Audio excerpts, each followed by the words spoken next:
क्या नाम है आपका? मेरा नाम शब्बीर अहमद है। कहाँ के प्रबंधक हैं आप? मैं अल्फारूक इंटर कॉलेज का प्रबंधक हूँ, इटवा। शब्बीर जी एक अखंड प्रताप करके हैं, उन्होंने मुख्यमंत्री की शिकायत की है कि आपने नौकरी देने के नाम पर पहले उनके धर्मांतरण की बात कही है। क्या मामला था पूरा? सर, कभी तो नौकरी के लिए हमारे पास आए ही नहीं, और ना नौकरी का उनका कोई मसला है, ना एक सेकंड के लिए कभी उन्होंने हमारे यहाँ नौकरी की है। हाँ, अलबत्ता यह है कि आज से कोई 3 साल पहले एक मरतबा अपने आप को गरीब बन करके 2 लोग लेकर के आए थे। वकील अब्दुल सलाम साहब इटवा के रहने वाले और एक अब्दुल मोहित साहब सिमरा के रहने वाले, ये दोनों आए थे। और ये कि हम गरीब आदमी हैं, हमारे वालिद ने हमको घर से निकाल दिया, हमारी कुछ मदद कर दीजिए। हमने कहा भाई हमारे पास स्कूल में इस तरह का कोई प्रावधान नहीं है, हम नहीं कर सकते, लेकिन बहरहाल आप आए हो तो हम अपने जेब से आपकी कुछ मदद करते हैं। तो हमने तकरीबन 2000 रुपया उनको दे दिया। ये बात हुई और चली गई। उसके 2-3 महीना बाद फिर वो दोबारा मेरे पास आए और चाहते थे मुझे कुछ पैसा मिल जाए। हमने कहा भैया मैं आपको कुछ पैसा नहीं दे पाऊंगा, इसलिए कि हमारी पोजीशन नहीं है। मैंने माजरत कर दिया, लेकिन जब मैंने माजरत कर दिया तो उनको ये बात अच्छी नहीं लगी, और उसके बाद से वो दिन ब दिन षड्यंत्र रचने लगे। कभी कभी इधर उधर से दूसरे लोगों से धमकी दिलाना, कभी किसी पत्रकार बन करके उसकी तरफ से करना, कभी कभी कोई चीज डाल करके कि मतलब ये है कि ऐसा कर देंगे वैसा कर देंगे, और आप हमारे नाम पर पैसा मंगाए हैं, ये किए हैं।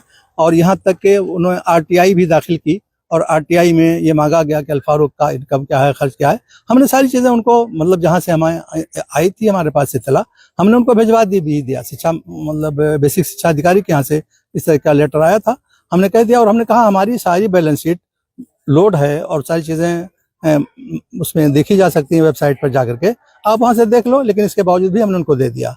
ये मामला आया, फिर चला गया। फिर 4-6 महीना गुजरता है तो किसी के जरिए से कभी कुछ इल्ज़ाम लगा करके, कभी कुछ इल्ज़ाम लगा करके ये फ़ोन करते रहते हैं। अभी हाल में मुझे तो कुछ पता नहीं था और न मालूमात थी, लेकिन उन्होंने पता नहीं कहाँ से किस लोगों से मिल करके उन्होंने मेरे खिलाफ जो है एक पत्र लिखा मुख्यमंत्री के नाम। उसमें दुनिया भर की शिकायत कि हम वहाँ नौकरी के लिए गए, हमें इस तरह का धमकाया गया, या हमको 20 लाख रुपया लांच दे करके हमें धर्मांतर कराने की कोशिश की गई। और फिर वो हम पर इल्ज़ाम लगाया गया कि मेरा ताल्लुक छांगुर से है। हालांकि कभी नाम तक नहीं, ख्वाब में भी नहीं उनका नाम नहीं सुना था, और आज तक के जानने की क्या बात है। तो बहरहाल इस तरह की चीज़ें हैं जो उन्होंने बिला वजह का इल्ज़ाम लगा करके और खुद अपने आप से गढ़ करके कि उन्होंने बयान हल्फी बना लिया है, या उन्होंने हम पर सादे कागज पर दस्तखत करा लिया है। ये सारी चीज़ें फर्जी हैं, और कभी इस तरह का हमारा उनका कोई मामला रहा ही नहीं है। उनके द्वारा जो भी आरोप लगाए जा रहे हैं, उनके द्वारा ये भी कहा गया है कि पैसे देके जो है धर्मांतरण की बात कही गई है, और जो है नौकरी के नाम जब नौकरी मांगने के लिए गए तो मुझे भगा दिया गया। मैंने धर्मांतरण जो है, जब मैंने कहा कि मैं धर्म परिवर्तन नहीं करूंगा तो।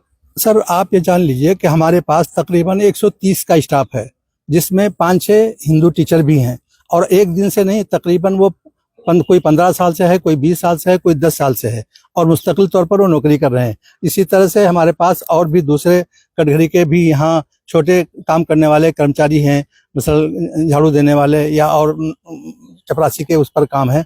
आज तक किसी से कभी इस तरह की बात नहीं की गई। और कोई अजनबी आदमी आ जाएगा और फौरन बैठेगा और उसको 20 लाख का ऑफर कर देगा, ऐसा कौन सा अक्ल में कौन सी चीज आने वाली है कि, और हम कहाँ से इतना पैसा ला करके उनको दे देंगे।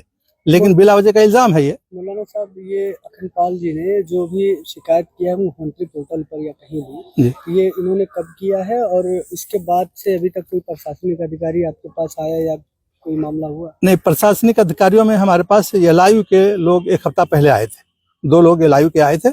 उन्होंने मुझसे शायद जिस दिन उन्होंने मुख्यमंत्री के यहाँ लेटर भेजा है उसी दिन दोपहर के वक्त मेरे पास आए, और उन्होंने मुझसे पूछा। हमने उनको ये बात बता दी कि हमारा उनसे इस तरह का कोई लेना देना नहीं है, उनके धर्मांतरण से, उनके इसके लाने से।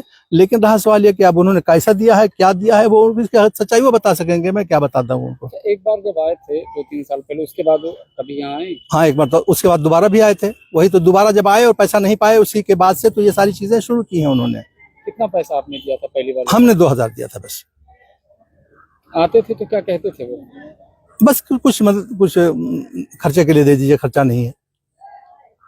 अच्छा, वो कौन लोग थे मौलाना जो आपको फोन लगाते थे और पैसे की डिमांड करते थे? सर, उनका नाम तो मुझे याद नहीं है और मैंने महफूज भी नहीं किया, लेकिन आए दिन कई मरतबा, 3-4 मरतबा इस तरह से फ़ोन करके कि आप उनके साथ समझौता कर लो, उनके साथ उनका क्या मामला है दुरुस्त कर लो, और नहीं तो फिर आप बर्बाद हो जाओगे, ऐसा कर देंगे वैसा कर देंगे, इस तरह की बातें करते रहे। क्या बताते थे, अपना नाम बोलो।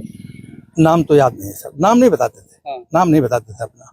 आपने बताया कि कुछ पत्रकार लोग भी जो है फोन हाँ, किए। कुछ पत्रकार लोगों ने भी फोन किया, लेकिन अब उस वक्त अपना पत्रकार बन करके कि मैं फला हूँ, और मैंने उसको ज्यादा केयर भी नहीं किया, और मोबाइल मुझे ज्यादा सेफ ऑफ करने की आदत भी नहीं और न जानता हूँ, इस बुनियाद पर मैंने उनको सेव भी नहीं किया। मौलाना साहब, अगर आपके साथ इस तरह की घटना हो रही थी और 3 साल से मामला चल रहा था, तो क्या आपने कभी इस मामले में प्रशासनिक अधिकारियों को बताया नहीं, शिकायत नहीं किया? नहीं नहीं नहीं, शिकायत नहीं की कभी नहीं। क्या वजह रही, क्यों नहीं आपने शिकायत किया? अब ये जान करके कि फालतू किस्म के लोग हैं, इनके पीछे हम कितना पढ़े, हम अपना अपनी स्कूल देखें, अपना ये देखें कि हम उनके पीछे पढ़ने जाएं। अच्छा, ये पत्रकार लोग ये नहीं बताते थे किस चैनल से हैं, किस पेपर से हैं, कौन है? नहीं, ऐसा तो नहीं बताया। एक आध मरतबा नाम लिया, खाली अपना नाम लिया, उसके बाद फिर उन्होंने इस तरह की बातें की, लेकिन याद नहीं है मुझे नाम उनका।